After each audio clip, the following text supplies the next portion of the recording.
Hello and welcome to YCZ classes. बच्चों, आज हम मेंडलीव्स पीरियोडिक टेबल पढ़ेंगे। ठीक है, जो हम क्लासिफिकेशन ऑफ एलिमेंट्स के डिफरेंट मोड्स पढ़ रहे हैं उसमें आज हम मेंडलीव्स पीरियोडिक टेबल पढ़ेंगे, जिसमें आपको यहाँ पे दिख रहा है कि हम सबसे पहले इनके कुछ ब्रीफ ओवरव्यू जो है वो डिस्कस करेंगे। तो आइए शुरू करते हैं मेंडलीव्स पीरियोडिक टेबल को। बेटा याद रखिए कि इन 1869 दिमित्री आयोनिक Mendeleev was his complete name. What he did, वो करते क्या है 1869 में, he made a significant contribution towards the development of periodic table. और बेटा याद रखना यहाँ पर कि दिमित्री मेंडलीव भी हम इन्हें कहते हैं। दिमित्री मेंडलीव या दिमित्री आयोनिक मेंडलीव पहले शख्स हैं, पहले साइंटिस्ट हैं जिन्होंने एलिमेंट्स को एक टेबुलर फॉर्म दी या जिन्होंने एलिमेंट्स को एक टेबुलर फॉर्म में क्लासीफाई किया। ठीक है, his periodic table was based upon a law. और आपने याद रखना है कि मेंडलीव्स पीरियोडिक टेबल जो है it was primarily based upon a law which is known after his name as Mendeleev's periodic law. Okay, what Mendeleev's periodic law says, what is its statement, let's see. Statement है इसका बेटा, यहाँ से statement इसका है, this law states that properties of elements. लेकिन यहाँ पर आपने ध्यान देना है कि प्रॉपर्टीज ऑफ एलिमेंट्स होती हैं, किसी भी सब्सटेंस की प्रॉपर्टीज फिजिकल और केमिकल प्रॉपर्टीज होती हैं। तो यहाँ पर कौन सी वाली प्रॉपर्टीज की बात हो रही है, तो दोनों प्रॉपर्टीज हम यहाँ पर कंसिडर कर रहे हैं। मेंडलीव कह रहे हैं कि the properties of elements both physical and chemical properties are periodic function of their atomic masses. What? They are periodic function of their atomic masses.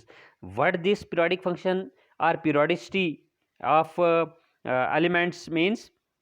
तो periodic function of their atomic masses का मतलब है that is properties of elements जो है वो repeat होते हुए हमको दिखती हैं। That is properties of elements are repeated after a certain value of atomic mass. ठीक है बेटा, तो होप कि आपको ये क्लियर हुआ हो। अब हम आगे बढ़ते हैं इसके नेक्स्ट पार्ट में, जो कि हैं characteristics of Mendeleev's periodic table, जो आप अपनी कॉपी पे लिखेंगे characteristics of Mendeleev's periodic table. तो चलिए हम थोड़ा सा इसको ऊपर करके नेक्स्ट जो है अब हमारा characteristics of Mendeleev's periodic table जो है वो होंगे। तो बेटा सबसे पहला कैरेक्टरिस्टिक फीचर आप यहाँ पर लिखेंगे कि मेंडलीव्स पीरियोडिक टेबल। ठीक है, मैं थोड़ा सा शॉर्टकट यूज़ करूँगा यहाँ पे, MPT, that means Mendeleev's periodic table was divided into, Mendeleev's periodic table was divided into, it was divided into 7 horizontal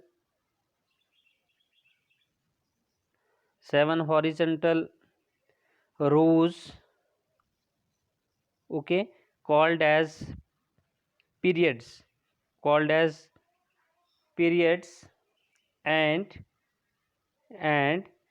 8 vertical columns, 8 vertical columns, 8 vertical columns called as groups. बेटा सबसे important चीज़ यहाँ पर ये है कि पहला कैरेक्टरिस्टिक फीचर आपको देखने को ये मिल रहा है कि जो ये मेंडलीव का पीरियोडिक टेबल है ये डिवाइडेड है 7 हॉरिजॉन्टल रोज जिन्हें हम पीरियड्स कहते हैं उनमें, और 8 वर्टिकल कॉलम्स जिनको हम ग्रुप्स कहते हैं। मैंने आपको पहले भी बताया है लेकिन फिर से आज बताऊंगा कि ग्रुप और पीरियड्स क्या होते हैं। देखो बेटा पीरियोडिक टेबल में जो है कुछ इस तरह की लाइन्स होती हैं, ठीक है, जिन्हें हम कॉलम्स कहते हैं, और कुछ लाइन्स इस तरह की होती हैं जिन्हें हम पीरियड्स कहते हैं। इनकी डेफिनेशन जो है, इन्हें हम बेटा ग्रुप कहते हैं और इन्हें हम पीरियड कहते हैं। तो ग्रुप की डेफिनेशन जो है आप अपनी कॉपी पे लिखेंगे। अभी आप लिखेंगे the vertical arrangement of elements in the periodic table. What? The vertical arrangement of elements in the periodic table is known as group, and the horizontal arrangement of elements in the periodic table is known as period.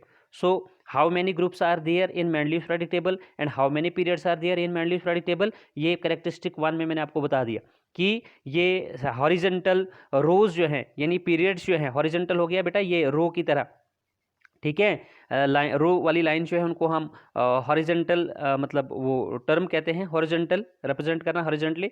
तो vertical का मतलब है कि column की तरह, जिस तरह से आप कॉलम बनाते हो ना, तो उस तरह कॉलम अरेंजमेंट को ही हम कहते हैं वर्टिकल अरेंजमेंट। तो ये कॉलम वाली अरेंजमेंट जो है यानी ग्रुप जो है वो 8 थे इसमें, जो कि करेक्टर 1 आपको बता रहा है।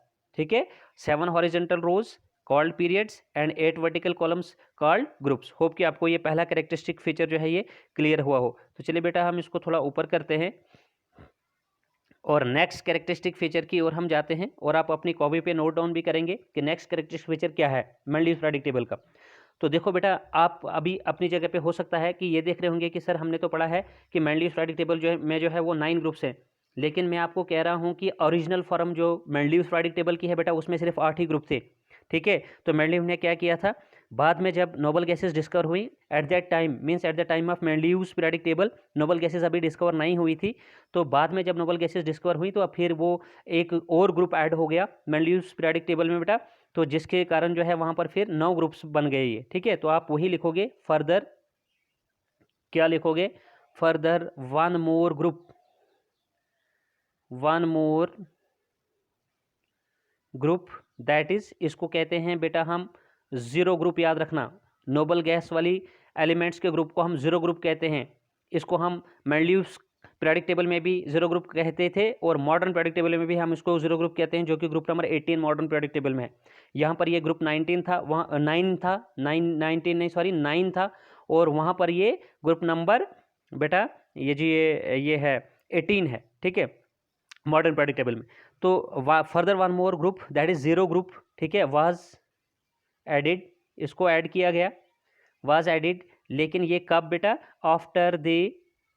After the discovery of noble gases, after the discovery of noble gases.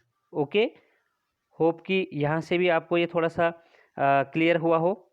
तो बेटा आगे करते हुए हम इसको, मतलब आगे हम बढ़ते हैं इस मोड ऑफ क्लासिफिकेशन में। तो यहाँ पर आप ध्यान करेंगे कि नाउ टोटल अगर हम बताएंगे आप बेटा, now total groups become, total groups कितने हो जाते हैं। आप पहले अगर हम ओरिजिनली देखते तो ये 8 थे, लेकिन जब नोबल गैसेस भी डिस्कवर हो गई तो अब ये हो गए कितने, 9 ग्रुप हो गए। कितने हो गए बेटा, 9 ग्रुप हो गए। तो नाउ टोटल ग्रुप्स बिकम 9, ठीक है, 9 एंड दिस फॉर्म, और इस शक्ल को फिर हम इसको क्या कहते हैं, जिसमें पीरियोडिक मेंडलीव पीरियोडिक टेबल में 9 ग्रुप हो जाते हैं, and this form is known as, इसको हम कहते हैं जब 9वां ग्रुप भी ऐड हो गया पीरियोडिक टेबल में, मतलब मेंडलीव पीरियोडिक टेबल में, तो इसको कहते हैं this is known as modified, क्या कहते हैं हम इसको, this is known as modified form. ठीक है, modified form of Mendeleev's periodic table. Hope कि आपको ये चीज़ क्लियर हुई हो।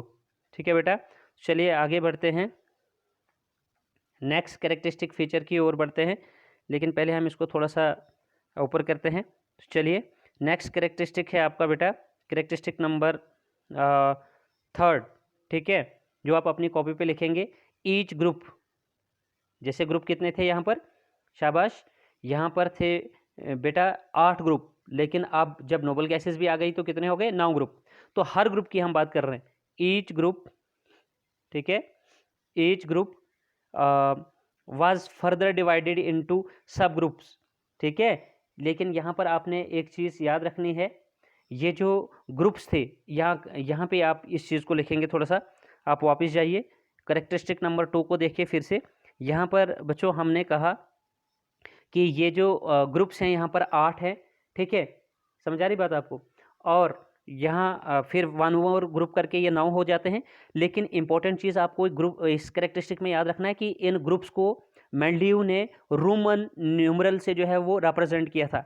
यानी मैं बताता चलो आपको कि जो 9 में से 8 ग्रुप थे उनके लिए उसने क्या रख दिया, ये फर्स्ट ग्रुप, ये सेकेंड ग्रुप, ये थर्ड ग्रुप, ये फोर्थ ग्रुप, ये फिफ्थ ग्रुप, ये सिक्स्थ, ठीक है, सिमिलरली सेवन्थ, 6, ये फिफ्थ के बाद 6 आएगा ना बेटा, तो यहाँ पे आएगा आपका 7, ये आ गया आपके पास 8, ठीक है। 8 के बाद जो 0 वाला ग्रुप था ना, उसके लिए इन्होंने सिंपली जो है वो क्या लिख दिया, 0 ग्रुप, ठीक है। तो इस तरह से इनको रिप्रेजेंट किया था रोमन न्यूमरल से।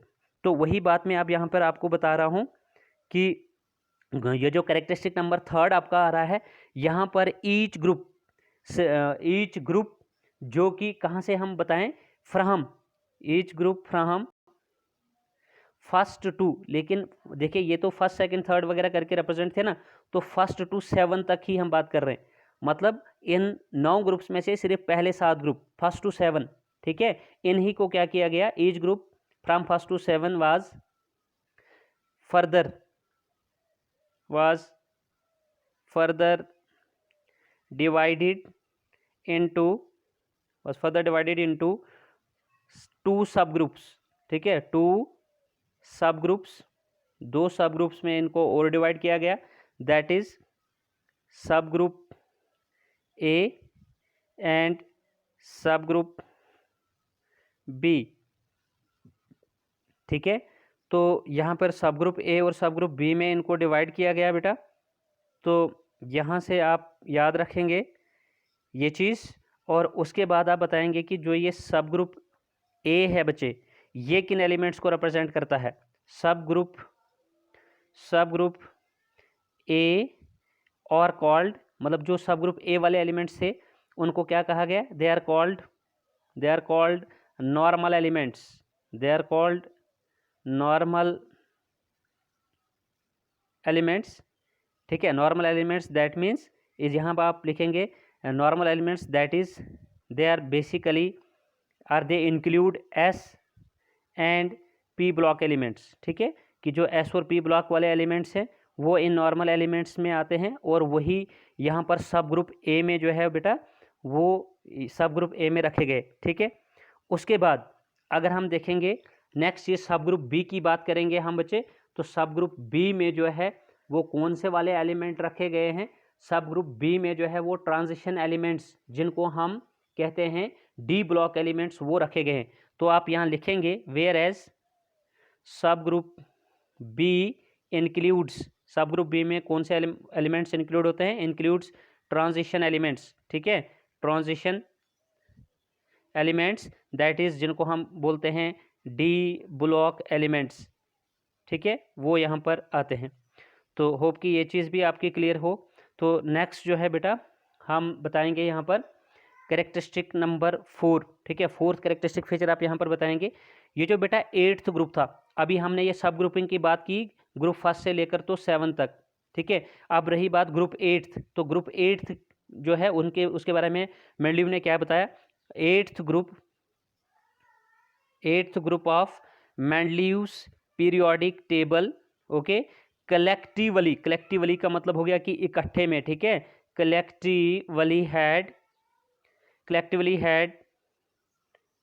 3, यू कैन से 3 एलिमेंट्स, ठीक है। इसमें कलेक्टिवली कितने एलिमेंट्स आते हैं, 3 एलिमेंट्स, और वो भी ट्रायड्स की शक्ल में, ठीक है, जो आपने डॉबरनस ट्रायड्स पीछे पढ़े थे उसकी शक्ल में यहाँ पर 3 एलिमेंट्स इसमें आते हैं, ठीक है। तो आप यहाँ पर बता सकते हो 3 elements in the form of triads, ठीक है। As an example we can say कि जैसे यहाँ पर आपको आयरन, ठीक है, जैसे यहाँ पर आपको कोबाल्ट, ठीक है, और जैसे यहाँ पर आपको निकल दिखा, ठीक है, ये एक ट्रायड की शक्ल में। All these 3 elements are transition elements, और सबसे इंपॉर्टेंट चीज़ है बेटा यहाँ पर कि ये जितने भी तीनों के 3 एलिमेंट्स हैं, all these 3 elements are transition elements, okay. तो यहाँ पे जो मैं आपको बात बता रहा हूँ एक्चुअली वो ये कैरेक्टरिस्टिक फीचर आ रहा था कि कलेक्टिवली ग्रुप नंबर 8th जो है मेंडलीव्स पीरियोडिक टेबल का, उसमें 3 एलिमेंट्स आते हैं, ठीक है। कैरेक्टरिस्टिक फीचर जो है बेटा यहाँ से आप नोट डाउन करेंगे, दैट मीन्स कैरेक्टरिस्टिक नंबर 5 वो आप लिखेंगे यहाँ पे, वो कैरेक्टरिस्टिक फीचर आप यहाँ से लेंगे बेटा, वो आप लेंगे यहाँ से the zero group, characteristic number 5, the zero group जो हमारा था, तो मतलब मेंडलीव्स पीरियोडिक टेबल का द ज़ीरो ग्रुप कंटेंस, इसमें मैंने आपको बताया भी कि ज़ीरो ग्रुप में कौन से एलिमेंट्स है, contains elements belonging to inert gas, ठीक है, इनर्ट गैस या इनर्ट गैसेज आप बताएंगे जिन्हें हम नोबल गैसेज भी कहते हैं, inert gases are noble gases, ठीक है। तो यहाँ पे आप बताएंगे कि ज़ीरो ग्रुप में इनर्ट गैसेज या नोबल गैसेज वाले एलिमेंट्स इंक्लूडेड थे, these elements were not discovered, याद रखना इनके बारे में, लेकिन दीज एलिमेंट्स, ये जो ज़ीरो ग्रुप में ये नोबल गैसेज एलिमेंट्स थे, तो these elements were not discovered, ठीक है, these were not discovered at the time of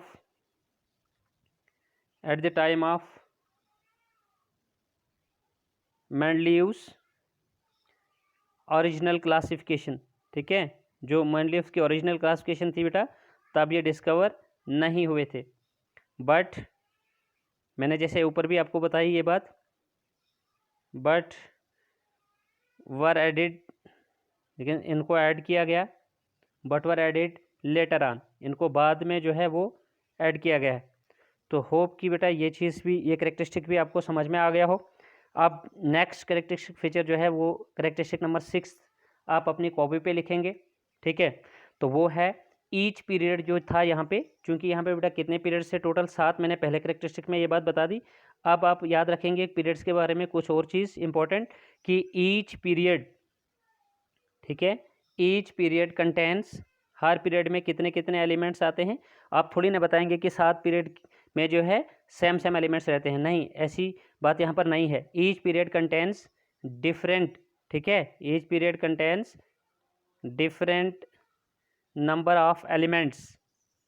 ठीक है, तो जिसमें आप बताएंगे, अगर हम फर्स्ट पीरियड को देखेंगे, ठीक है, तो the first period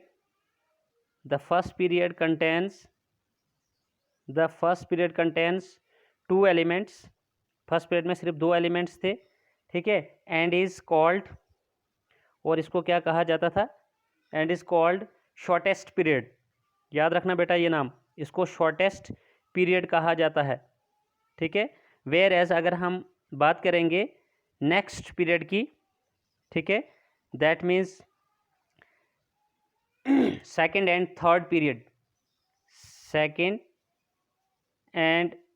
third period, उनमें कितने एलिमेंट्स आते हैं, विद 8 एलिमेंट्स।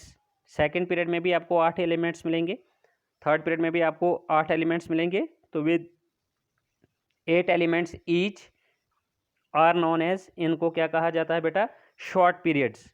देखो शॉर्टेस्ट और शॉर्ट में फ़र्क है। ठीक है, शॉर्टेस्ट उससे भी छोटा हो गया, शॉर्ट थोड़ा सा उससे बड़ा हो गया। तो शॉर्टेस्ट पीरियड में सिर्फ 2 एलिमेंट्स थे, ठीक है, और शॉर्ट पीरियड में 8 एलिमेंट्स आ रहे। ठीक है, तो लिहाजा इनको हम क्या कह रहे थे, शॉर्ट पीरियड्स। ठीक है, होप कि ये चीज़ भी आपकी क्लियर हुई हो। तो उसके बाद बेटा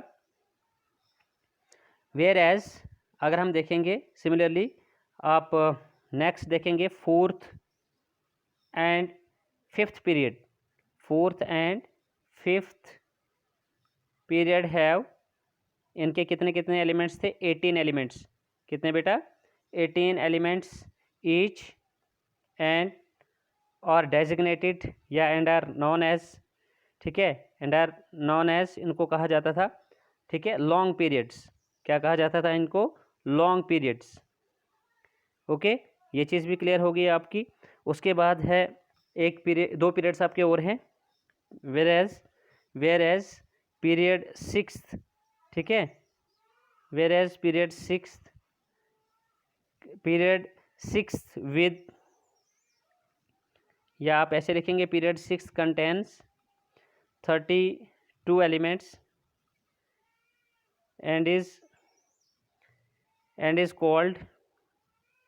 कॉल्ड लॉन्गेस्ट, लॉन्ग से लॉन्गेस्ट पीरियड। ठीक है, वहाँ पीरियड 4/5 में कितने आते थे बेटा, वहाँ पे आते थे 82 नहीं 18, और यहाँ पर आ रहे हैं आपके पास 32, तो वो लॉन्ग पीरियड था, ये लॉन्गेस्ट पीरियड माना जाएगा।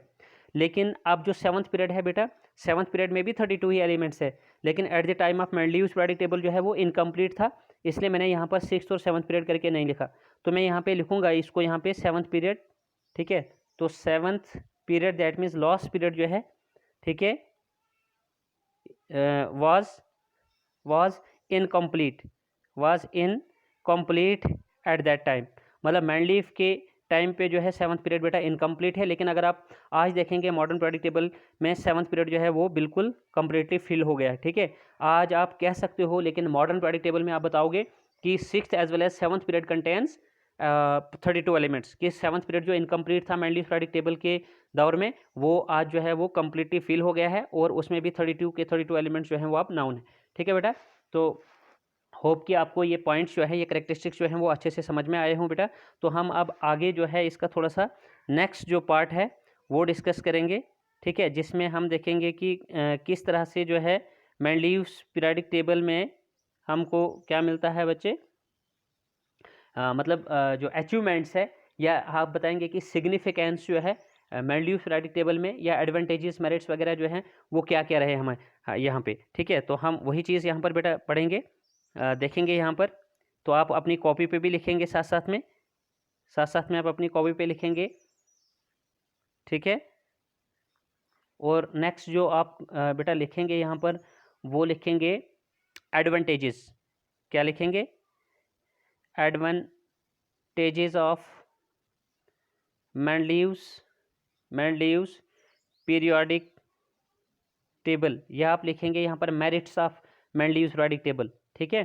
तो पहला आप लिखेंगे बच्चे यहाँ पर कि क्या हो गया मेंडलीव्स क्लासिफिकेशन से, कलेक्टिव स्टडी, ठीक है, collective study of all the elements, collective study of all the elements was made possible, ठीक है। पहले हमें इंडिविजुअली एलिमेंट को स्टडी करना पड़ता था, लेकिन मेंडलीव्स पीरियोडिक टेबल से क्या हो गया, कलेक्टिव स्टडी एलिमेंट्स की जो है वो पॉसिबल हो गई, ठीक है, बाय मेंडलीव्स पीरियोडिक टेबल। बेटा पहला अचीवमेंट, पहला एडवांटेज, मेरिट जो है हम इस तरह से लिखेंगे, ठीक है। होप कि ये चीज़ आपकी क्लियर हो। अब आप नेक्स्ट जो है बेटा, नेक्स्ट करेक्टरिस्टिक लिखेंगे, ये सॉरी एडवांटेज लिखेंगे, दैट मीन्स एडवांटेज नंबर 2, और उसमें आप लिखेंगे कलेक्टिव स्टडी। तो मैंने बता दिया आपको, collective study of all the elements was made possible by Mendeleev's periodic table, okay. दूसरा बताएंगे बेटा प्रेडिक्शन ऑफ न्यू एलिमेंट्स। क्या लिखेंगे? Prediction of new elements. Prediction of new elements में आप क्या बात याद रखेंगे कि elements with similar properties were placed, ठीक है, in similar groups and it was easy to predict and compare their properties, ठीक है। समझ आ रही है आपको बात? एलिमेंट्स विद सिमिलर प्रॉपर्टीज, जिन एलिमेंट्स की प्रॉपर्टीज सिमिलर थी, elements with similar properties were placed in similar groups, बेटा उनको सिमिलर ग्रुप्स में रखा गया, and it was easy to, और ये आसान हो गया, टू प्रेडिक्ट, ठीक है, and it was easy to predict and compare their properties, okay. उसके बाद बच्चों यहीं पे आप कंटिन्यू करते हुए इसको लिखेंगे, क्योंकि हमने लिखा हुआ है हेडिंग इसका प्रेडिक्शन ऑफ न्यू एलिमेंट्स। तो मेंडलीव ने क्या किया, ही predicted the properties of some elements which were not discovered, जो एलिमेंट्स बच्चे अभी डिस्कवर नहीं हुए थे एट दैट टाइम। मतलब मेंडलीव ने जब क्लासिफिकेशन दी थी तो तब ये एलिमेंट्स जो डिस्कवर अभी नहीं हुए थे उनके बारे में इसने प्रेडिक्शन दी कि वो एलिमेंट्स की प्रॉपर्टीज़ कुछ इस तरह से होगी, ठीक है। तो एंड लेफ्ट, इसके लिए उन्होंने क्या किया, अपने पीरियोडिक टेबल में कुछ गैप्स छोड़ दिए उन एलिमेंट्स के लिए, ठीक है, अननोन या अनडिस्कवर्ड एलिमेंट्स के लिए, and left some gaps in his periodic table, ठीक है बेटा। ये एक बहुत बड़ी बात थी कि जो एलिमेंट्स अभी डिस्कवर ही नहीं हुए हैं तो उनके बारे में प्रेडिक्शन करना, ठीक है, it was very big achievement, ठीक है, ऑफ मेंडलीव्स पीरियोडिक टेबल। तो जैसे बेटा यहाँ पर हम बताएंगे, फॉर एग्जांपल इसने क्या किया कि जहाँ पे हम देखेंगे, ठीक है, गैलियम एलिमेंट जो है वो अभी डिस्कवर नहीं हुआ था एट दैट टाइम, ठीक है, जर्मेनियम अभी डिस्कवर नहीं हुआ था, स्कैंडियम अभी डिस्कवर नहीं हुआ था, ठीक है, आपका टेक्नीशियम जो है वो अभी डिस्कवर नहीं हुआ था।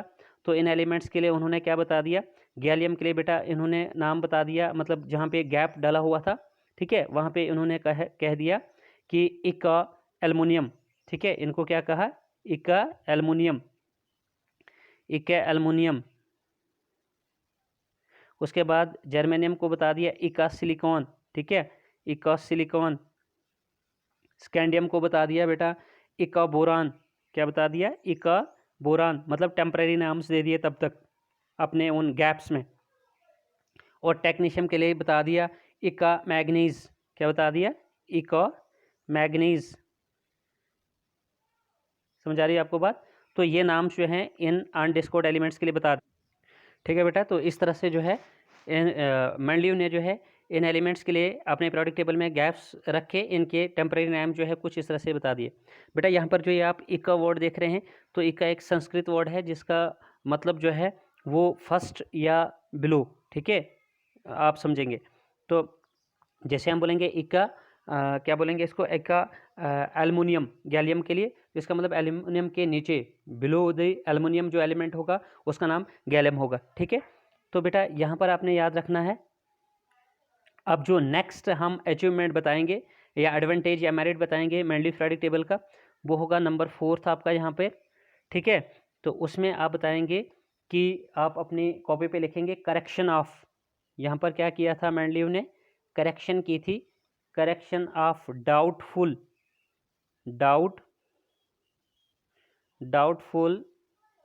Atomic weights, doubtful atomic weights, मतलब कुछ एलिमेंट के एटॉमिक वेट में डाउट आ रहा था मेंडलीव को, तो उसने उनको उस एलिमेंट के मास को जो है, एटॉमिक वेट को जो है वो करेक्ट किया था। तो जैसे आप यहाँ पर लिखेंगे बच्चे कि दिस पीरियोडिक टेबल करेक्टेड, ठीक है, या आप लिखेंगे ही, या चलिए लिखिए कोई बात नहीं, this periodic table that means Mendeleev periodic table corrected, okay, the doubtful atomic weights of some elements। For example बेटा यहाँ पर हमारा जो बेरिलियम था, it was assigned atomic weight of, इसका एटॉमिक वेट कितना था बेरिलियम का, it was assigned atomic weight of 13.5। बेटा अगर हम 13.5 मानते बेरिलियम का एटॉमिक मास, ठीक है, तो फिर ये एलिमेंट जो है वो कार्बन और नाइट्रोजन के बीच में होना चाहिए था, ठीक है, ठीक है। तो 13.5 जो है ये एटॉमिक वेट जब इन्होंने बताया, तो अब आगे देखिए मेंडलीव ने क्या किया, ऑन द बेसिस ऑफ, मतलब 13.5 था ये, on the basis of equivalent mass and valency. समझ आ रही बात नहीं। आप यहाँ पर ये याद रखेंगे कि इसका जो एटॉमिक मास बेरिलियम का था, it was assigned 13.5, but on the basis of equivalent mass and valency, equivalent mass और वैलेंसी के बेसिस पे, ठीक है, इफ